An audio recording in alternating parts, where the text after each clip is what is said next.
Isaiah chapter 15 focuses on a prophecy of judgment against Moab, a nation that had long been an enemy of Israel.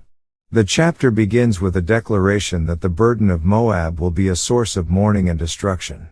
The city of Ar and the citadel of Kir, key Moabite cities, are struck down in a sudden and catastrophic manner. The Moabites, upon hearing of the devastation, cry out in distress, and their leaders are helpless to prevent the calamity. The chapter opens with an overwhelming sense of loss and despair as Moab faces the consequences of its sin. The chapter continues with a vivid description of the widespread grief in Moab as the destruction spreads. The people of Moab flee from their cities and take refuge in the wilderness, lamenting the loss of their wealth, agriculture, and resources. The devastation is so severe that it affects every aspect of life, from the fields to the towns. The Moabites, once proud and self-sufficient, now find themselves in complete ruin, forced to mourn their fate.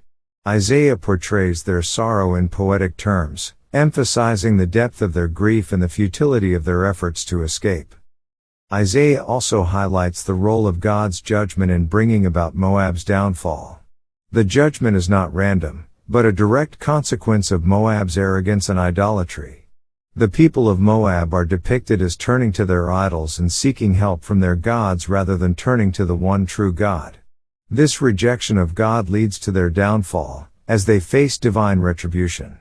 The chapter underscores the importance of recognizing God's sovereignty and the consequences of turning away from Him. The chapter concludes with a declaration that Moab's judgment will be swift and final. Despite the Moabites' mourning and cries for mercy, God's decision stands, and there will be no escape from the destruction that is coming upon them. The prophecy against Moab is a stark reminder of the power of God's judgment over all nations. Isaiah's words emphasize that even the mighty and proud will face God's justice, and no one is exempt from His rule. Let's now read Isaiah chapter 15. The burden of Moab. Because in the night Ar of Moab is laid waste, and brought to silence. Because in the night Kir of Moab is laid waste, and brought to silence. He is gone up to Baeth, and to Dibon, the high places, to weep. Moab shall howl over Nebo, and over Medeba, on all their heads shall be baldness, and every beard cut off. In their streets they shall gird themselves with sackcloth, on the tops of their houses, and in their streets, every one shall howl, weeping abundantly. And Heshbon shall cry, and Elealeh, their voice shall be heard even unto Jahaz. Therefore the armed soldiers of Moab shall cry out, his life shall be grievous unto him.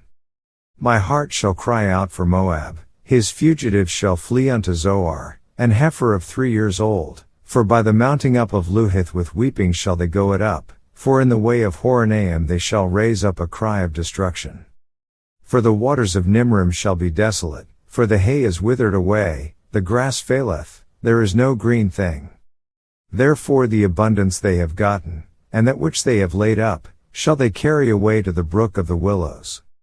For the cry is gone round about the borders of Moab, the howling thereof unto Eglaim, and the howling thereof unto Beerlim.